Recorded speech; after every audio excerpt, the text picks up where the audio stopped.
मैं आप लोगों को डराता हूँ? ये बात मैं इसलिए पूछ रहा हूँ कि हमारे वीडियोस पर कुछ लोगों ने कमेंट किया कि आ गए अशोक कुमार फिर से डराने के लिए। देखिए, हमारे पर्यावरण और हमारी पृथ्वी की आज जो हालत है उसे लेकर हम सबको फिक्र होनी चाहिए। पानी के लिए तरसने वाले रेगिस्तान में अगर भारी बारिश और बाढ़ आए तो क्या फिक्र नहीं होनी चाहिए?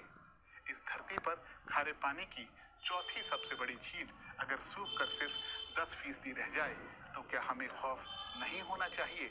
और इससे भी बड़ी बात, अगर इस धरती पर वन्य जीवों की आबादी बीते 54 सालों में 3/4 घट जाए तो क्या हमें डरना नहीं चाहिए?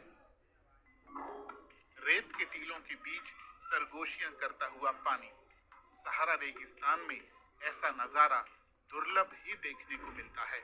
लेकिन दक्षिणी मोरक्को में इस बार अगस्त और सितंबर के महीनों में हुई भारी बारिश के बाद रेगिस्तान में बाढ़ के हालात पैदा हो गए हैं। वैज्ञानिकों का कहना है कि बीते 30 साल में पहली बार इस इलाके में इतनी बारिश हुई है।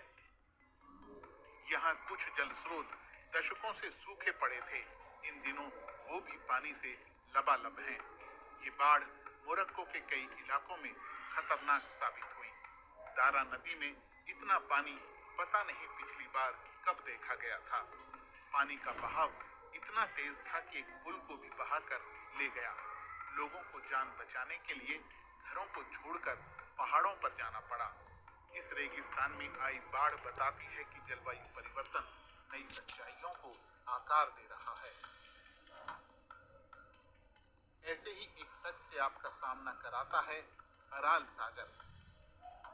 कभी ये दुनिया में खारे पानी की चौथी सबसे बड़ी झील थी, लेकिन बीते 60 साल में इसने अपना 90% पानी खो दिया है। कजाकिस्तान और उज्बेकिस्तान के बीच में पड़ने वाली ये झील 1960 में 68,000 वर्ग किलोमीटर में फैली थी, लेकिन अब ये सिमटकर 3300 वर्ग किलोमीटर तक आ गई है। अब रेत में खड़ी ये नौकाएं ही इस बात का सबूत है कि यहाँ कभी मछलियां पकड़ी जाती थी। 1990 के दशक तक भी यहाँ 10 प्रजातियों की जीव पाए जाते थे, जिनमें 3 तरह की मछलियां भी थी। लेकिन जैसे जैसे पानी कम होता गया उसका खारापन बढ़ता गया और यहाँ जीवों के लिए रहना मुश्किल होता गया। जलवायु परिवर्तन की वजह से अब दुनिया के बहुत से इलाके सूखे की चपेट में आ रहे हैं। संयुक्त राष्ट्र के मौसम विज्ञान संगठन WMO का कहना है कि 2023 दुनिया भर की नदियों के लिए बीते 3 दशकों में सबसे सूखा साल था। WMO के मुताबिक बहुत सारे देशों में जो ग्लेशियर नदियों को पानी मुहैया कराते हैं वो बीते 5 दशकों में तेजी से पिघले हैं। वैज्ञानिकों का कहना है कि ग्लेशियरों के इस तरह पिघलने से दुनिया भर में रहने वाले करोड़ों लोगों के सामने पानी का दीर्घकालीन संकट खड़ा हो सकता है और कुछ इलाके तो इसे महसूस भी करने लगे हैं। इस पृथ्वी का असली मालिक कौन है? क्या इंसान? देखिए, इंसान तो बिल्कुल नहीं हो सकते, क्योंकि हम इंसान यानी होमो सैपियंस सिर्फ 3 लाख साल से इस धरती पर मौजूद हैं, जबकि पृथ्वी 4.5 अरब साल से अस्तित्व में है। हमसे पहले न जाने कितनी प्रजातियां इस धरती पर आईं और खत्म होती चली गईं, और क्या पता एक दिन हम इंसान भी खत्म हो जाएं।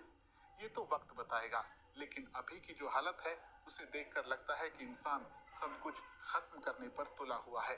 इंसानों की बढ़ती आबादी दूसरे वन्य जीवों पर भारी पड़ रही है। इस धरती पर 1970 में इंसानों की आबादी करीब 3.5 अरब थी, जो अब बढ़कर 8 अरब को भी पार कर गई है। लेकिन इसी अवधि में वन्य जीवों की आबादी में लगभग 73% की कमी हो गई है, और जिन इलाकों में ये गिरावट सबसे ज्यादा देखने को मिली है उनमें लैटिन अमेरिका और कैरिबियन क्षेत्र, अफ्रीका और प्रशांत एशिया क्षेत्र शामिल हैं। ये बात WWF की ताजा लिविंग प्लैनेट रिपोर्ट में कही गई है। इस रिपोर्ट को तैयार करने के लिए जीवों की 5,400 प्रजातियों की 35,000 आबादियों का विश्लेषण किया गया। इस दौरान ताजे पानी में रहने वाले जीवों में सबसे ज्यादा 85% की गिरावट देखी गई है। इसके बाद जमीन पर रहने वाले जीवों की आबादी में 69% की गिरावट का अनुमान है, जबकि समुद्री इकोसिस्टम में ये गिरावट करीब 56% तक हो सकती है।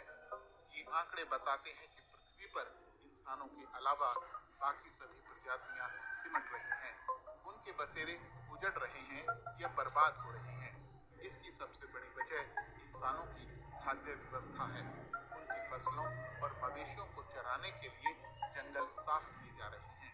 इस तरह वन्य जीवों से उनके ठिकाने छिन रहे हैं। साथ ही प्राकृतिक संसाधनों का जरूरत से ज्यादा दोहन, घुसपैठ या प्रजातियों और बीमारियों की वजह से भी वन्य जीवों का अस्तित्व आज खतरे में है। जलवायु परिवर्तन खासतौर से लैटिन अमेरिका और कैरिबियन इलाके में वन्य जीवों के लिए खतरा बन रहा है। इसीलिए वहां उनकी संख्या में 95% की गिरावट देखी गई है। रिपोर्ट कहती है कि स्थिति गंभीर है, लेकिन अभी वो मुकाम नहीं आया है जहां से वापस लौटना संभव न हो। स्थिति को अब भी संभाला जा सकता है, लेकिन इसके लिए अगले 5 साल में लिए जाने वाले फैसले बहुत अहम होंगे। वही तय करेंगे कि पृथ्वी पर जीवन का भविष्य क्या होगा। लेकिन एक बात साफ है कि अगर वन्य जीव खत्म हो जाएंगे तो एक दिन ये पृथ्वी इंसानों के रहने के लायक भी नहीं बचेगी।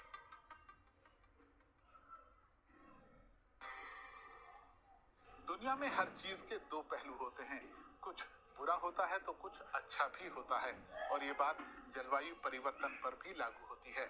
जैसे कि मध्य स्पेन में कुछ किसान पहले गेहूं और अंगूर की खेती करते थे, वो अब पिस्ता उगा रहे हैं, क्योंकि वहां कुछ समय से सूखे जैसे हालात बने हुए हैं। पिस्ता मध्य पूर्व की फसल है जो गर्मी में अच्छी उगती है, और स्पेन में अब गर्मी पड़ रही है तो पिस्ते की फसल होने लगी है। लेकिन जब पूरी पृथ्वी का अस्तित्व दांव पर लगा हो तो कुछ इलाकों में पिस्ते जैसी फसल उगाने से जलवायु परिवर्तन को अच्छा नहीं कहा जा सकता। इसीलिए हम सब की कोशिश होनी चाहिए कि जलवायु परिवर्तन को रोका जाए। तो आज के वीडियो में बस इतना ही। वीडियो आपको कैसा लगा हमें जरूर लिखिएगा। आपकी राय का हमें इंतजार रहेगा। होगी आपसे जल्द मुलाकात। अपना ध्यान रखिए। आपका बहुत बहुत धन्यवाद।